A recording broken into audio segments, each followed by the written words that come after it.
Assalamualaikum warahmatullahi wabarakatuh. Perkenalkan, nama saya Muhammad Toy Ramadan. Saya mahasiswa Sustainable Indonesia Makassar. Pada video ini saya akan menjelaskan tentang ruang lingkup ekonomi. Bagaimana materinya dan langsung saja. Oke, materi pertama, ruang lingkup ekonomi. Ilmu ekonomi adalah ilmu yang mempelajari perilaku individu dan masyarakat membuat pilihan dengan atau tanpa uang, menggunakan sumber-sumber yang terbatas, dengan cara atau alternatif terbaik untuk menghasilkan barang dan jasa sebagai pemuas kebutuhan manusia yang relatif tidak terbatas. Selanjutnya, ekonomi mikro. Ekonomi mikro merupakan cabang ilmu ekonomi yang khusus mempelajari bagian-bagian kecil dari keseluruhan kegiatan perekonomian. Analisis dalam teori ekonomi mikro antara lain meliputi perilaku konsumen dan produsen secara individual dalam pasar. Yang kedua, ekonomi makro. Ekonomi makro merupakan cabang ilmu ekonomi yang khusus mempelajari mekanisme bekerjanya perekonomian sebagai suatu keseluruhan berkaitan dengan penggunaan faktor produksi yang tersedia secara efisien agar kemakmuran masyarakat dapat dimaksimumkan. Materi kedua, permintaan dan penawaran pasar. Teori penawaran dan permintaan adalah penggambaran atas hubungan-hubungan di pasar antara para calon pembeli dan penjual dari suatu barang. Model penawaran dan permintaan digunakan untuk menentukan harga dan kuantitas yang terjual di pasar. Apa itu permintaan? Permintaan adalah jumlah barang atau jasa yang ingin dan mampu dibeli oleh konsumen pada berbagai tingkat harga dan pada waktu tertentu. Beberapa faktor yang mempengaruhi permintaan. 1. Harga barang itu sendiri. Yang kedua, harga barang lain yang berkaitan. Ketiga, tingkat pendapatan. Yang keempat, selera konsumen. Dan terakhir, ekspektasi atau perkiraan. Apa itu penawaran?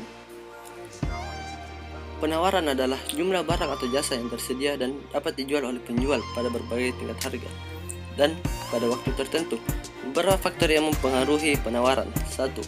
Harga barang itu sendiri. Yang kedua, harga sumber produksi. Yang ketiga, tingkat produksi. Dan yang terakhir, ekspektasi atau perkiraan. Materi selanjutnya, kebijakan pemerintah terhadap surplus konsumen dan produsen. Penerapan kebijakan disebabkan oleh 1. Aturan bunga atau sewa. Yang kedua, upah minimum. Yang ketiga, melindungi pasar. Kebijakan harga digunakan ketika pemerintah melihat bahwa harga pasar tidak adil bagi konsumen dan produsen. Kontrol harga. Kontrol harga sering terjadi karena konsumen ingin menurunkan harga dan produsen ingin menaikkan harga pasar.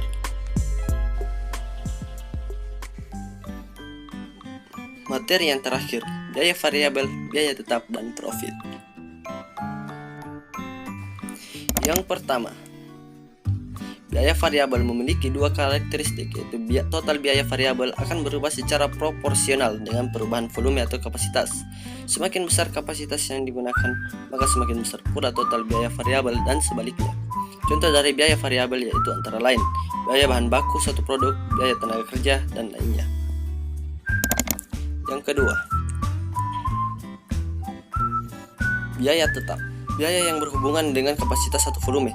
Biaya tetap memiliki dua karakteristik, yaitu biaya tidak berubah atau tidak dipengaruhi oleh periode atau aktivitas tertentu, dan biaya per unitnya berbanding terbalik dengan perubahan volume. Contoh dari biaya tetap itu sendiri adalah biaya sewa gedung, gaji karyawan, pajak, dan lain-lain. Yang ketiga, profit adalah pendapatan bersih perusahaan atau jumlah uang yang Anda hasilkan dari penjualan dalam periode tertentu yang sudah dikurangi dengan HPP dan biaya. Dapat dikatakan juga sebagai laba bersih atau pendapatan bersih. Itulah tadi video penjelasan tentang ruang lingkup ekonomi. Semoga video ini bisa bermanfaat untuk kalian semua. Wassalamualaikum warahmatullahi wabarakatuh.